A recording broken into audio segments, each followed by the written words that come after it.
This week on Choice Hacking.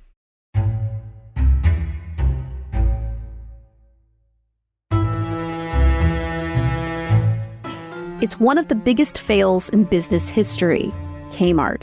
You might think you know the story, but contrary to popular belief, Kmart's problems were way bigger than Walmart or even Amazon. And actually, lots of them weren't even Kmart's fault. I'm Jen CLINEHENS, and you're listening to Choice Hacking, a podcast about applying behavioral science and psychology to business, marketing, experience design, and more. Join me today as we unpack the psychology behind one of the biggest business failures ever, Kmart.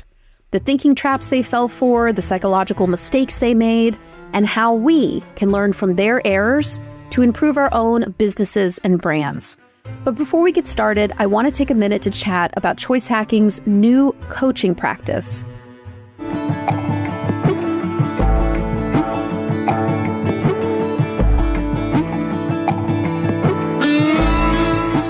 Did you know that Choice Hacking isn't just a podcast? We also offer courses, workshops, training, consulting, and new to Choice Hacking, I'm now offering one-on-one coaching with me, Jen CLINEHENS. Currently, I'm offering 3 types of coaching: executive coaching, business and marketing coaching, as well as a group business coaching program for freelancers and solopreneurs. Stay tuned for updates about that last one. This type of coaching isn't for people looking for fluffy HR nonsense or life coaching. This is an experienced professional and certified coach working with you to create actionable, tangible solutions to your biggest leadership, business, and marketing challenges. If you're looking for an objective sounding board and professional advice, give me a shout. And just a heads up, my maximum capacity for coaching is just 3 clients. That's right, just 3. Sound interesting? Well, just visit choicehacking.com/coaching to learn more. That's choicehacking.com/coaching. Now on to the show.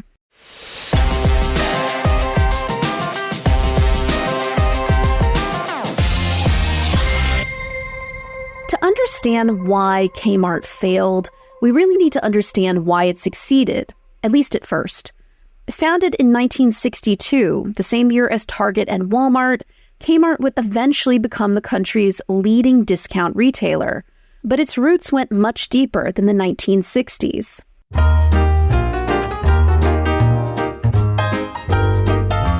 Kmart started life as the S.S. Kresge Company, founded by Sebastian Kresge, an American entrepreneur who opened his first store, a 5-and-dime variety shop, way back in 1897. Variety stores ruled retail for many years. They were where most middle and lower class people shopped at the time. They were small and you could walk there, but they had limited stock and they didn't always have the lowest prices. Despite its early success, by 1962, it became clear to Kresge's company that American shopping behavior was changing, and they'd have to change to keep up. Car ownership started going way up in the 1950s, and advances in road construction and auto tech meant that people could leave the city and move to a newly created concept, the suburb. So to cater to this new customer, the S.S. Kresge Company, now led by a man named Harry Cunningham, decided to open a new kind of store, the discount retailer. These would be larger stores with greater variety in standalone locations with a big parking lot, so people could drive up and buy clothes, toys, food, and electronics all in one place. Kmart called this brand new store concept Kmart, and it was an immediate hit. Here's what made them so successful. First, Kmart served an underserved customer. The American suburbs in the 1960s were a hodgepodge of local stores. But when a Kmart moved in, people saved time, money, and hassle doing most of their shopping in one place. Second, Kmart expanded like crazy, giving them what's called economies of scale. Kmart's CEO, Harry Cunningham, knew a business opportunity when he saw one, opening Kmart's as fast as he could. At one point, a new Kmart was opened every single week. Having so many stores meant they could start offering lower prices than competitors because they could buy in bulk from manufacturers who would give them a discount. and they passed those savings on to customers. Third, Kmart appealed to everyone. Basically, anything you needed to buy could be found at Kmart at a lower price than variety stores or local competitors, at least at first. That's why when the concept of discount retail was new, Kmart dominated. Even Sam Walton, the founder of Walmart, recognized how intimidating Kmart was to other brands. He called Walmart, quote, a flea fighting an elephant. It's hard to believe now, but for many years, Walmart was the flea and Kmart was the elephant.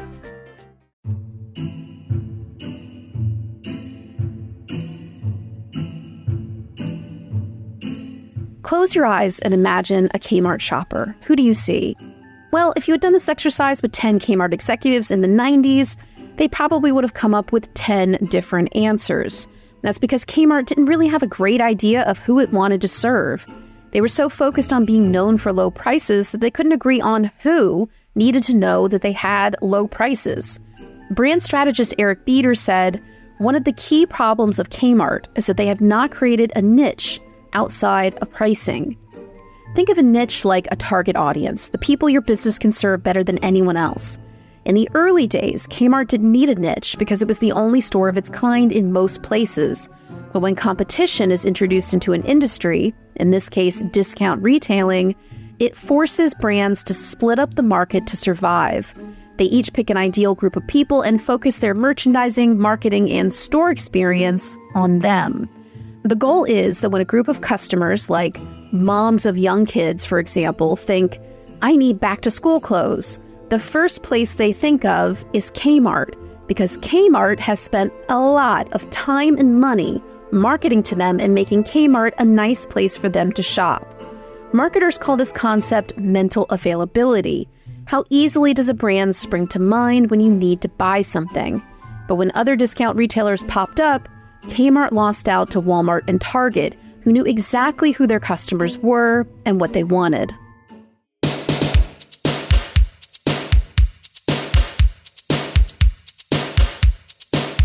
The corporate culture of Kmart is a fascinating case study into the psychology of a market leader.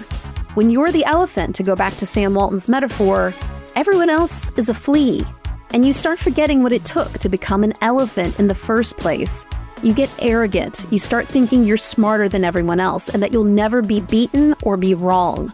Meanwhile, those fleas are hungry. Kmart fell into a common psychological trap for brands who dominate an industry for a long time. They start getting overconfident. Overconfidence is actually a cognitive bias, an error in thinking, and it describes people's tendency to be a little too optimistic about their abilities, their intellect, and their continued success. It's one of the most dangerous thinking traps any company or leader or person can fall into. When people are overconfident, they get comfortable. They stop thinking of themselves as being in a war with their competitors, which during the 80s and 90s, when Kmart really fell off, was exactly what was happening in discount retail. While Kmart was busy growing like crazy, Walmart had taken its time to perfect its business model, its niche, and its operations before opening more stores. And unlike Kmart, Walmart was constantly in search of ways to make itself better. They were early adopters of barcodes and RFID tech, which made it easier to track inventory. In 1987, they created the world's largest private satellite network so they could communicate with each other and share data. That's 8 years before the internet as we now know it existed. And they were one of the first retailers to use computerized checkout systems. All this tech made it much easier for Walmart to keep their shelves stocked, know what products their customers wanted, and get better prices from suppliers. But Kmart could never manage to be nearly as efficient, mostly because they were overconfident that their way was the best way. But once Walmart perfected its approach, it started an aggressive expansion project in the 1980s, marching towards an arrogant and unsuspecting Kmart with one thing on their mind: total domination.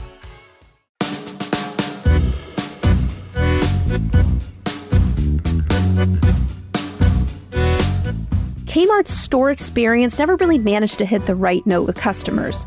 Baked into Kmart's corporate culture was the idea that the customer should suffer to earn lower prices.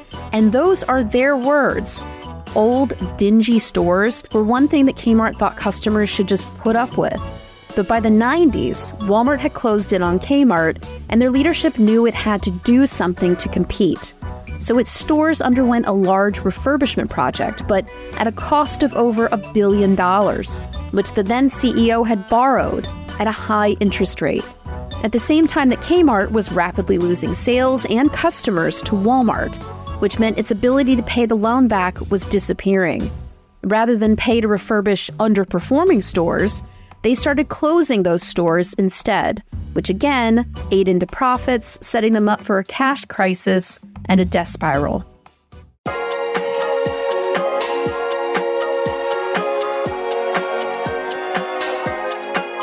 Kmart tried a number of things to save themselves during the 90s, and some of them were actually brilliant.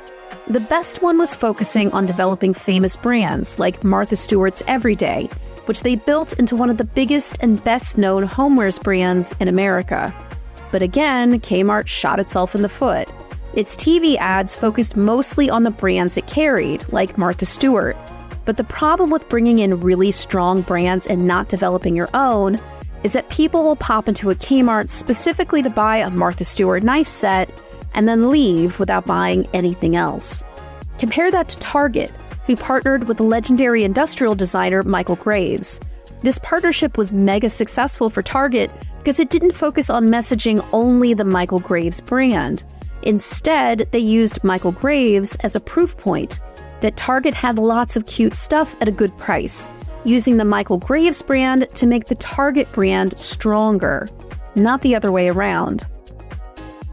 Thank you for listening to the Choice Hacking Podcast. And don't forget, you can learn more about behavioral science and psychology applied to business when you subscribe to the free Choice Hacking Ideas newsletter.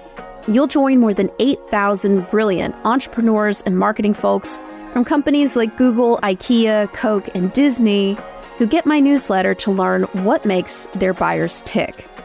To sign up, just visit choicehackingideas.com. That's choicehackingideas.com. Until next time.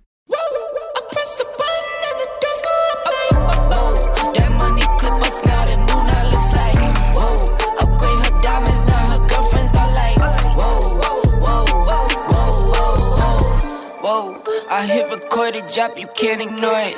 I'm transforming now these cars and planes, I'm always boarding. Just out touring down in Charlotte like I play for Hornets.